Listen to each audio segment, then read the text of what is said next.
સોમવારની સવારે સુરતના એક નાનકડા ઓફિસમાં વરસાદ પડતો હતો. આ મંદી વખતે ઓફિસના કામદારો રોજની જેમ વ્યસ્ત હતા. પેન્ટ્રીમાં અર્જુન અને રિયા ચા અને કોફી સાથે વાતચીત કરી રહ્યા હતા.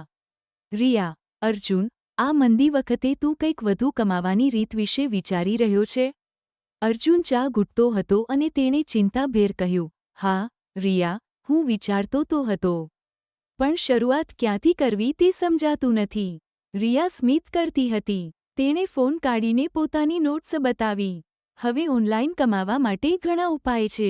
મને સંશોધન કર્યું છે, ચાલ તને જણાવી દઉં.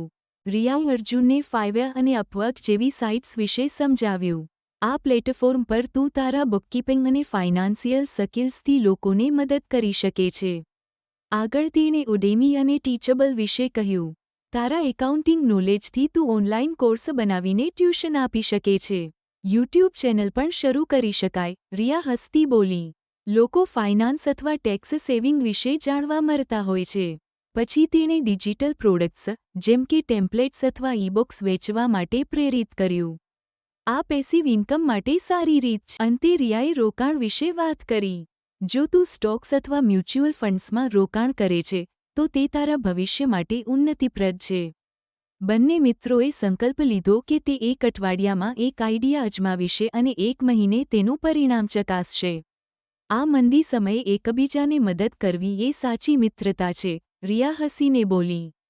જો આ વાર્તા તમને ગમી હોય તો લાઇક કરો, મિત્રોને સુધી શેર કરો અને આવી નવી વાર્તાઓ માટે અમારી ચેનલને સબસ્ક્રાઇબ કરો અને બેલ આઇકન દબાવવાનું ન ભૂલતા.